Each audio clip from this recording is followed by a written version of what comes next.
Thanks for everything over the last few days. It's always nice to finish these things on a little bit of a high, okay? I don't have many folks who give me a challenge when it comes to energy and noise levels, okay? I'm about to introduce you to somebody who does, okay? So I asked April how would she like to be introduced, and she says, well, VP of Strategy, but you could call me the CEO if you want. So, ladies and gentlemen, April Hickle, the CEO of BMC Mainframe Software, okay?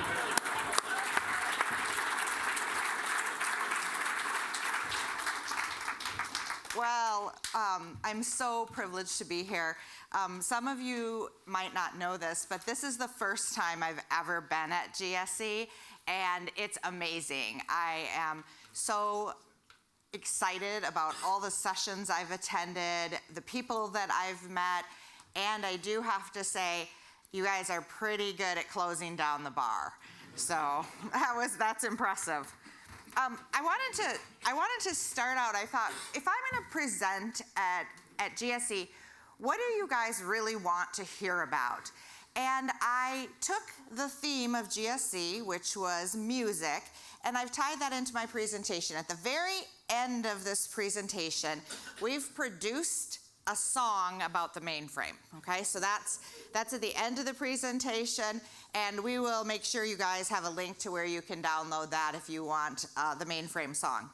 So I want to start out with the future is bright.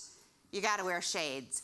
The Mainframe survey that BMC does every year, that has about 1,000 respondents. They're not all BMC customers, so we go out into the wild and we ask, what is your perception of the mainframe? Good? Bad? Do you think it's going to grow, or do you think it's going to just be the status quo? And an interesting trend started a number of years ago where we see the line, and I didn't include, we go back 18 years, but let's just take from 2020, so the recent 3 years. And if you go from that, you can see that top line going up.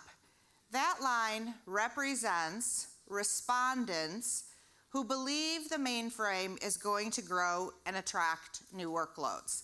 So we've moved up over 10 points in the last 4, I said 3 years, but it's actually 4 years.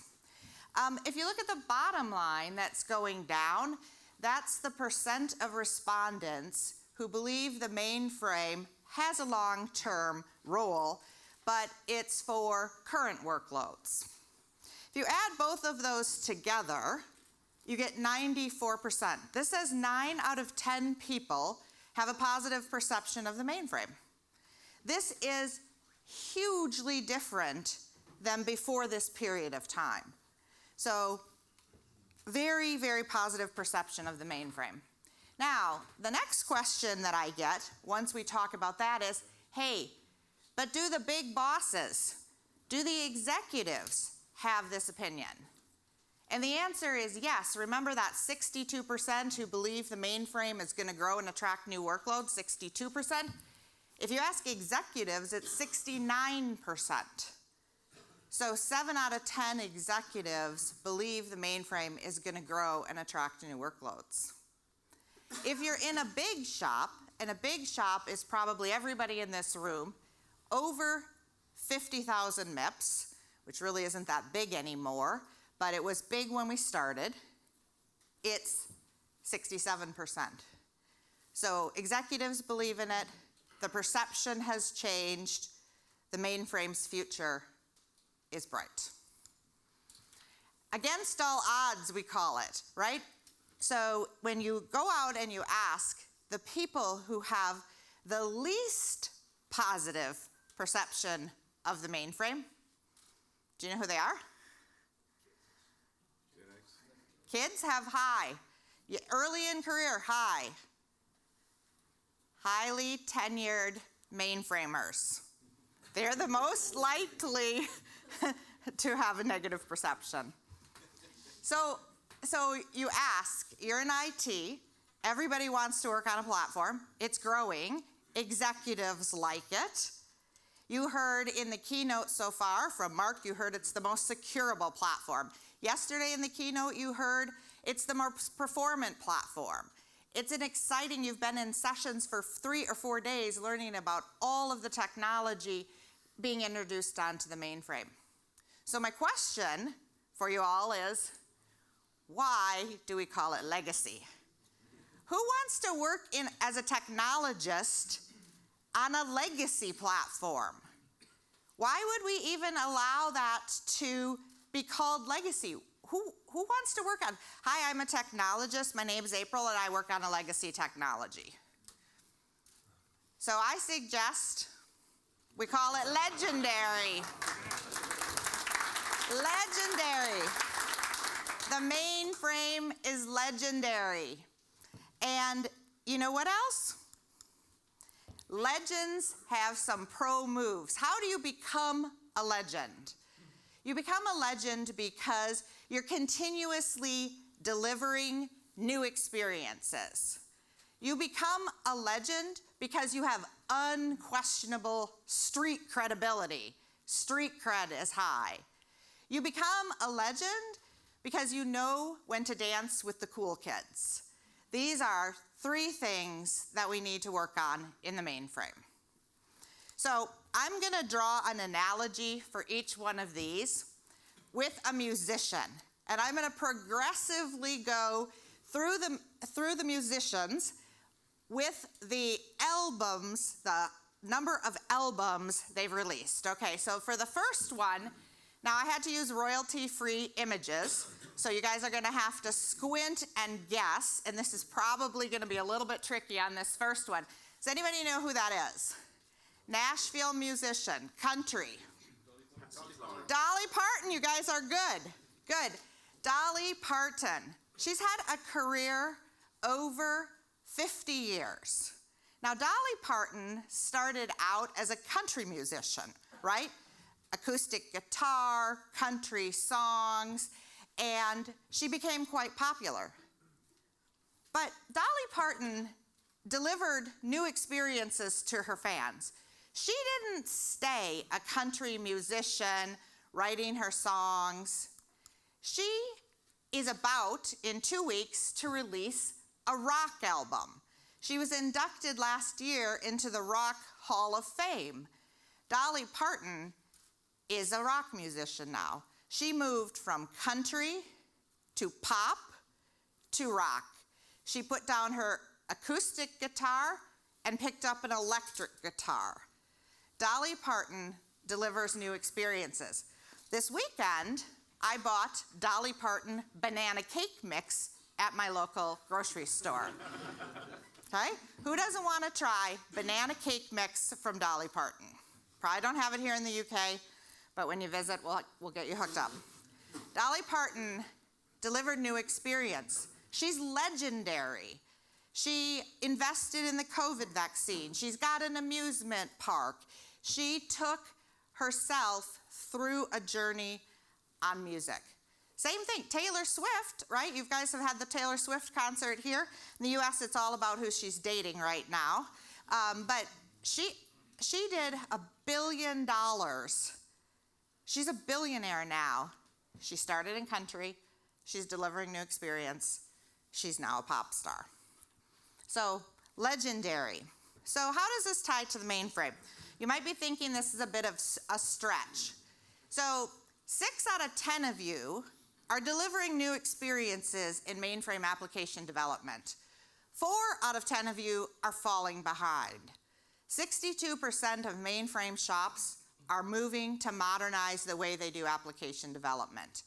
If you're not modernizing the way you do application development by putting down your acoustic guitar, picking up your electric guitar with Dolly, or picking up new tools, this is going to fall behind. If the mainframe is legendary and it's going to grow and attract new workloads, we can't be the Department of Slow and No in application development.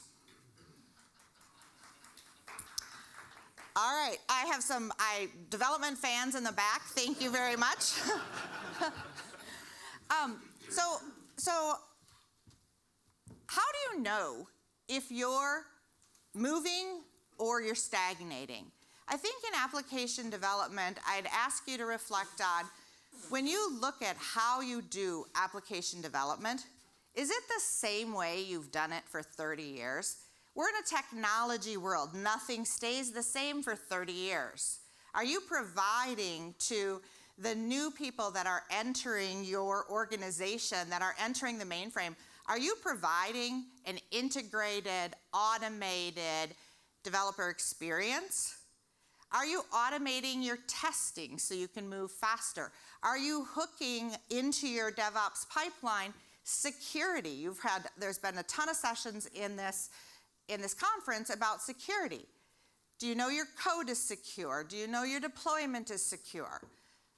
These are the types of questions you have to ask yourself if you're moving forward, right? If application development is going to go faster, you've got to have great developer satisfaction. It's got to be integrated. It's got to be automated, and that is going to help you. And it has to, of course, be secure, and that's going to help you move faster. The second move that legends use is they maintain street cred. So I looked and I thought, who will everybody in the audience, no matter how old you are, no matter what generation you come from, who will everybody know? Who has unquestionable street cred? In rock and roll, the Rolling Stones. The Rolling Stones started about the same time as Dolly did, so over 50 years ago. They started, I think, here in London in 1962. Dolly has released sold over 100 million albums. Anybody want to guess how many the Rolling Stones have sold?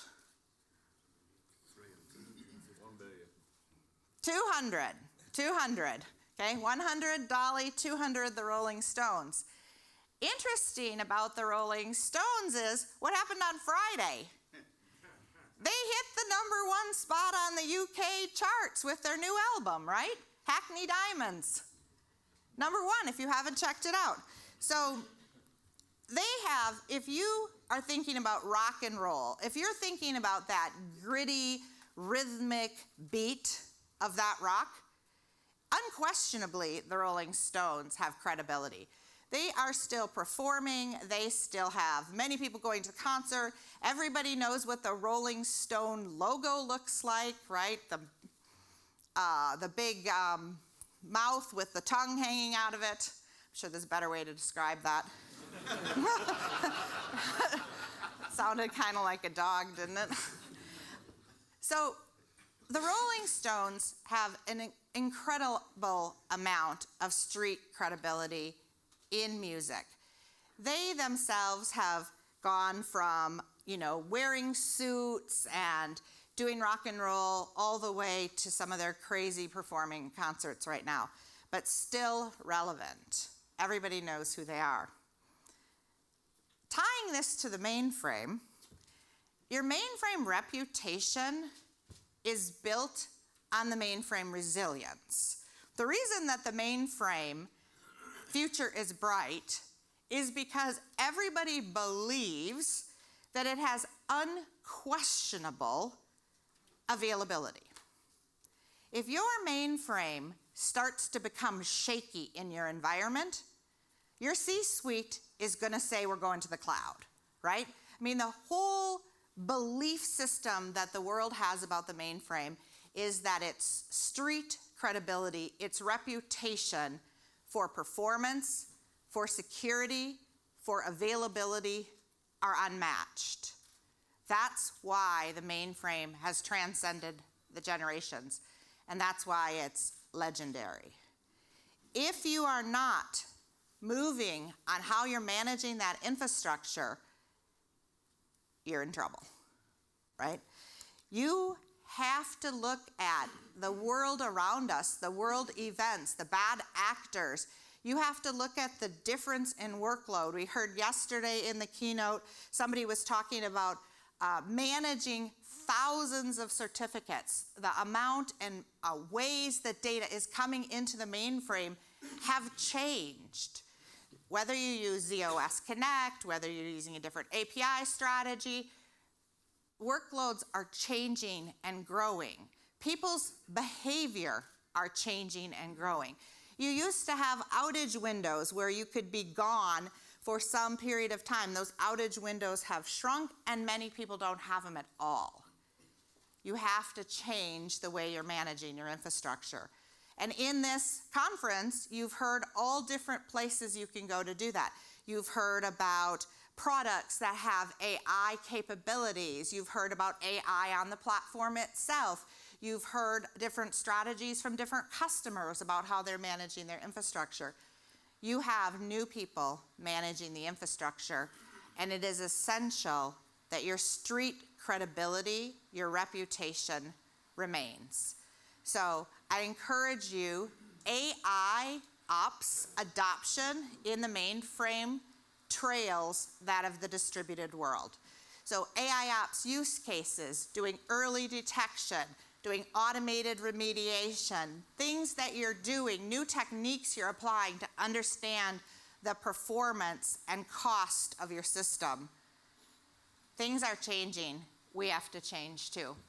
Right now, I think in our last survey that we saw only about 30% of mainframe shops are using AI ops on the mainframe. If you ask your distributed counterparts in the organization, that's probably more like 90%. We're falling behind in how we look after our infrastructure. Maintaining our reputation and our street credibility for performant, available, and secure is dependent on that. All right, the third move that legends use is they dance with the cool kids. And for this, I picked another British musician, Sir Elton John. I should have had you introduce me as Sir April. Or what's the equivalent of Sir? It's like Lady April. Lady April. Elton John, how many albums has he sold? It's more than 200 million. 300 million, right? 300 million. What has Elton John uniquely done in the market? Now, we see this a lot. Elton John has collaborated with just about everybody, right? So I started this list, and there was actually, I was getting a lot of suggestions of other things to add, but I think this has got kind of a good variety, right? Everybody from Kanye to Britney, Dua Lipa, who I didn't even know who that was. My kids had to tell me. Axl Rose, Stevie Wonder, Queen, Aretha Franklin. I mean, Elton John has mastered collaboration, right? He has really done a good job of working across a number of genres, different styles of musician, different performance preferences of musicians, different ages. Elton John knows when to dance with the cool kids. At this conference, there were lots of sessions on the cloud. And I thought it would be interesting to share. We know in the technology world today, the cool kid is the cloud. Everybody's got a cloud strategy. Everybody's standing up talking about their cloud strategy. We don't have the same advertising being done internally about the mainframe, right? So dancing with the cool kids. So you've seen the sessions, you've gone to the sessions. What are people doing with the cloud? How are people envisioning that they're going to connect their mainframe to the cloud and really serve that hybrid use case? We asked our customers, and we put the top 3 use cases here.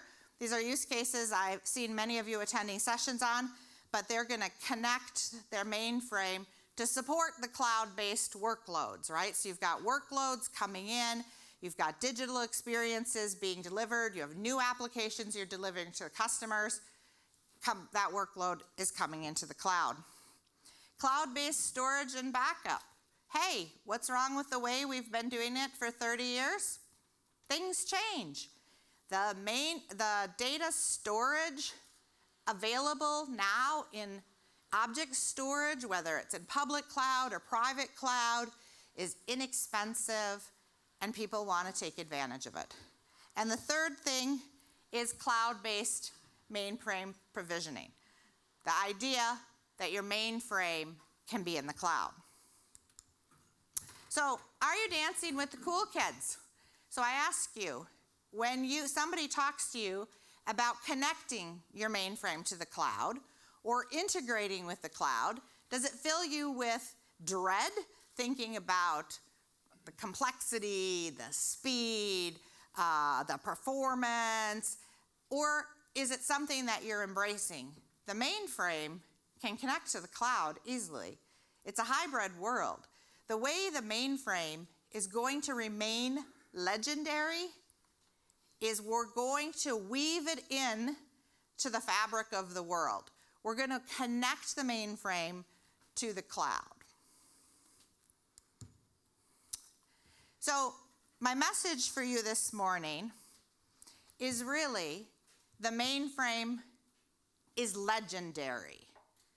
But to be a legend, you're going to have to change. Legends don't stand still. Legends are always moving.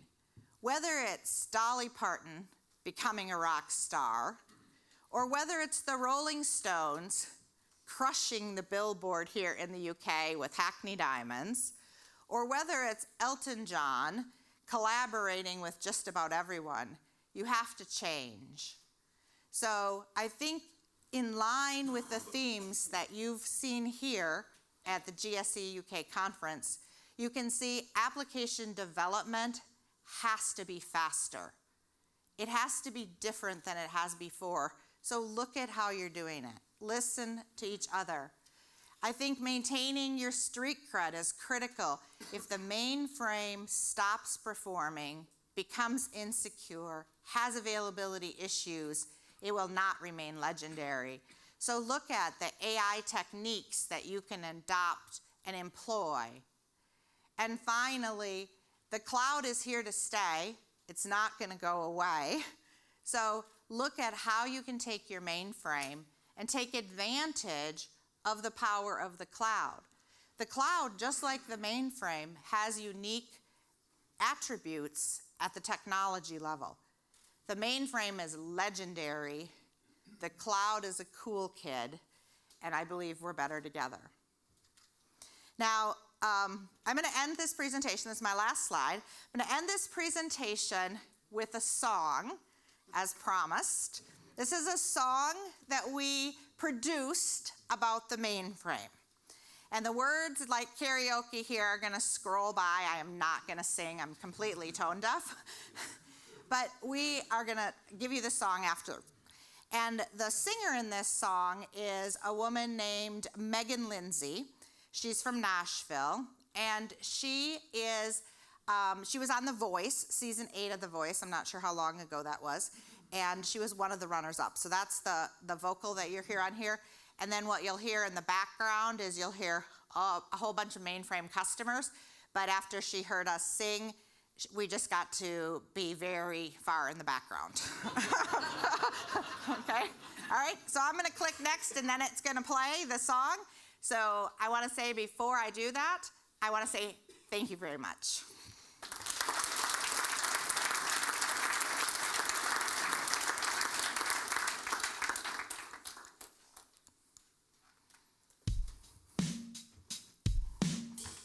We are the original cloud. We put the man on the moon. We are resilient and proud. Been around forever, but we're brand new. World's just out here having fun. They don't know they need us to run. Airplanes flying, credit cards swiping, packages arriving. That's us. We run the world, we run the world, flying through the hybrid clouds. We run the world, making sure it don't break down. We run the world, and we're mainframe proud. We run the world, and we're mainframe proud.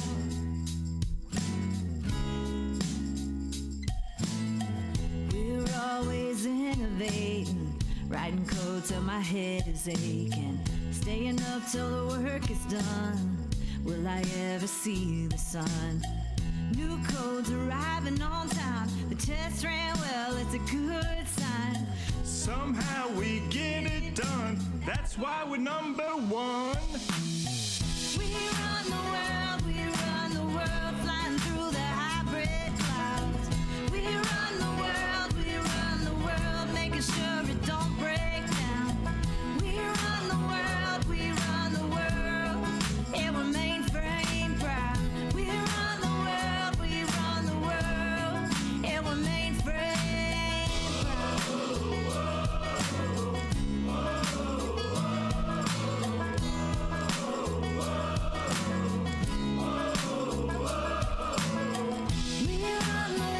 We run the world, flying through the hybrid clouds. We run the world, making sure it don't break down. We run the world, yeah, we're mainframe proud. We run the world, yeah, we're mainframe proud.